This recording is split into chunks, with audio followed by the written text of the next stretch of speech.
right now it's the wild, wild west, and music artists are incentivized to try everything because at the end of the day, they can, an artist can go on Min Songs, then they can go on to Catalog, then they can go on to Sound XYZ, then they can go on to Royal, and all at the same time building a Web3 community of Ethereum addresses that own their assets. So artists are highly incentivized to build on across all platforms, including all chains, and building on Solana or Tezos or Avalanche. I think as the space sort of evolves, artists are gonna have multiple strategies, and with the ultimate endpoint of artists owning their smart contracts and really being self-sovereign and picking and choosing which platforms they want to really connect their smart contracts to, and picking their royalties and all that good stuff. So as far as the one-on-one concept against versus editions, I think they're both great. They're both great avenues for a music artist to experiment. When I first joined Twitter, I experimented with the content that I posted, and what I did it to see what caught on and what didn't. I think the Web3 space isn't any different, right? Like, you should experiment. You should try Min Songs. You should try like everyone else in the space, because you as the artist are empowered to do so, empowered to try it all. That's sort of my 2 cents on that. I think artists should try one of ones, and they should try editions. And at Min Songs, we do that for artists, and we do so by providing the gas fees, and you as an artist don't need to pay anything. You just go on Mint Songs and you can mint songs for free. We front all the gas fees for it because we want you to try it and get your feet wet and really experiment without any sort of cost to you. Yeah.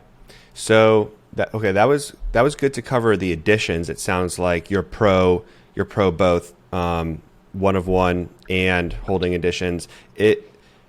Is there a reason why you would do a one of one, or going with a quantity? Like, is there a strategy involved? Does going one of one make it more rare? And what happens when you have multiple one of ones out? Yeah, that's a good question. What I like to tell artists is, we're building a canvas that you can sort of decide whatever you want to do on. If you want to turn your song into a one of one, or if you want to turn that song into an edition of 50, you can do that. I think when you think of how, going back to my point on mirroring the physical world into the digital space, I think, people want to participate. Like, eventually, like, is it scalable to make one of ones? Because you as a music artist, you aren't cranking out a bunch of music, right? So are you going to, turn all of your songs into one of ones, or are you going to turn them into editions that allow more of your fans to participate in your, in your NFT ecosystem?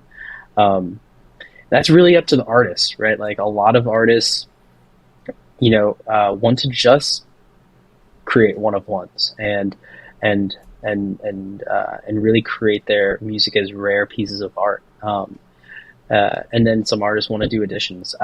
There's no right or wrong answer here. And as time goes on, I think that, one of ones will sort of stay at this, upper echelon of pricing, and then additions will allow any, folks to sort of enter the space at a lower price point.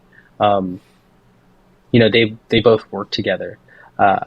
And, like I said before, like, music artists have physical merch strategies that are, that span a lot of things: vinyl, CDs, hats, shirts, posters, hoodies. So when you think of an artist's digital merch strategy, it's going to be one of ones, editions, music specific NFTs. They're, I foresee like artists turning, their obviously their tour posters and show posters into NFTs, but also things like their lyrics or their music videos or the videos at at shows. Maybe the old Josh Gordon would have recorded a tour video for an artist, and they want to turn that into an NFT, right? So at the end of the day, it's the key piece here is the NFT is the atomic unit of your Web3 community. The digital asset can be whatever, but at the end of the day, having the NFT and having that in someone's Ethereum address is the most important part, because then you'll be able to verify that they have it and really create this sort of engaging experience digitally with your fans and really ultimately strengthen the artist fan relationship. Yeah. I love that. That last part you said there, just about it just matters that they own an NFT of yours. It doesn't necessarily matter if it's a one of one, if it's an edition, if it's a free one. You create that connection between the fan and the artist, and that can allow you to communicate and engage in ways that are really just limited to how creative you can get. You're listening to the Unstoppable Podcast, the go-to place for everyone to learn about the latest innovations in Web3, NFTs, and the decentralized web. Welcome to the metaverse.